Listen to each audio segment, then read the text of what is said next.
Well, staying with that story, let's get analysis. For more, we're joined by teams by Prof. Malte Brosig, Professor in International Relations at WITS. Prof. Malte, good afternoon. Thank you for your time with the SABC at this hour.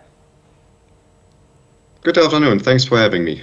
Prof, let's weigh in. 2 years later, the United States having imposed new sanctions on Russia, targeting its financial sector and its military-industrial complex, in an effort to degrade the Kremlin's ability to wage war.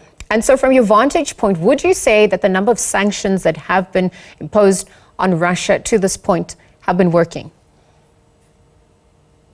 This is a complicated question, and there's no easy answer to it. If you would ask for a very quick summary, it would be they're working halfway. So the question is also what is your benchmark in terms of success or failure? It was very clear from the beginning that sanctioning a very large country is difficult in its own right. So what we can see, however, is that for Russia it is extremely difficult to keep its economy afloat, and it's also limiting Russian access to high-tech products.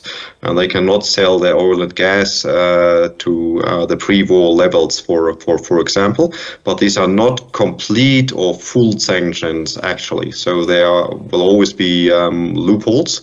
And so far in the war, Russia was profiting quite a lot from its Soviet-era equipment of ammunition and tanks. So it will be quite exciting then to see in the coming years if the Russian industry can keep up with the demand of ammunition and weapons at the front. Prof, you are right. It's important to define what we deem success and failure at this point. But as we just continue with the conversation, looking at where Putin stands compared with his position 2 years ago, what are you witnessing on that front? In terms of his stature and his relevance, has it grown because of the war? I think the war has complicated foreign policy for most countries, right? So yes. I don't really have met any country or a foreign diplomat who says, things are easier right now. It's more difficult for Western countries because the war, of course, has a direct effect on economies, on the streams of refugees in Europe. It also has wider implications, as we learned in the previous years, for instance, on food security and grain exports for developing countries here. And we generally see more tensions in terms of global great power rivalry. So this has actually increased.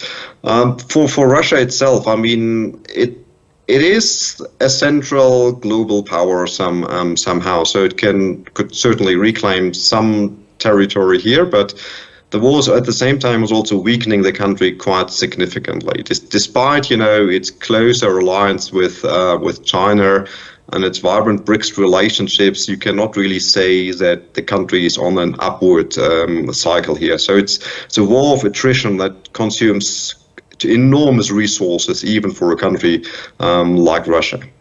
Well, speaking of geopolitics shifting, looking at the Israel-Hamas war and how it's impacted on the Russia-Ukraine war, is Western support waning? What would be the impact if that is the case in terms of funding, etc.?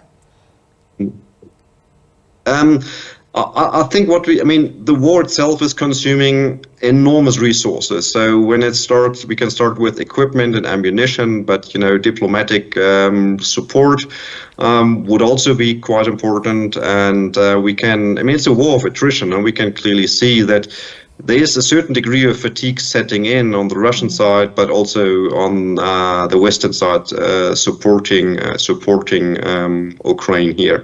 And for the next couple of years, I guess it's important to keep that level of support. There are some question marks. We have quite many elections right now this year, and the US, of course, is quite essential if Trump would return. And we know that he is not the biggest fan of NATO, for example. And we might also see that other countries are getting a bit tired, war tired, and fatigue might set in. But if you look at opinion polls recently, the support in many Western European countries for Ukraine is still strong. Well, Prof, you touched on my next point, because I do believe that foreign policy in, the elections that are happening the world over in over 60 countries is definitely going to impact dynamics going forward. So thank you for touching on that. I even want to look at some of the interventions and the peace attempts at this point. Even the African delegation, that mission, that peace mission that was sent to assist. I mean, to date, what has come from that? Where to from here? Also on that front, even Africa's agency exerting itself in that geopolitical landscape. Yeah, first of all, it's quite noticeable that the African Union and under South Africa's leadership, together with the other African countries, initiative was there. There was the Africa-Russia summit last year, for example, and I traveled to both capitals in the end. However, I mean, it wasn't the only initiative, so there are lots of background talks. Many other countries, Western and non-Western, have tried to mediate. We can mention Turkey, but also others here. I'm pessimistic for a mediation solution right now. I mean, everything that we can see is that Russia is looking for a decision on the battlefield. Also, there are initial signs of fatigue on both sides here. I still think we are quite far away from a complete breakdown of either side. And it's usually, in conflict theories, we have this one theory that says, mediation is most likely when both sides think they cannot really progress. But this is actually not the case. We're still quite far away from this situation. But of course, one has to try mediation again and again. Unfortunately, the African initiative was not more successful than other initiatives. But, at some point, I think negotiations are inevitable. But at the moment, the situation doesn't look like it's ready for a negotiation solution. And so, Prof, 2 years on, also looking ahead, just given that you had alluded to it being a war of attrition, where do you think the conflict will be 1 year from now? Mm-hmm. It is, of course, an extremely difficult question. We have to, think back on 2 years ago. Most experts, including myself, would think that Ukraine has very little chances of surviving a full Russian attack. Ukrainians proved this otherwise.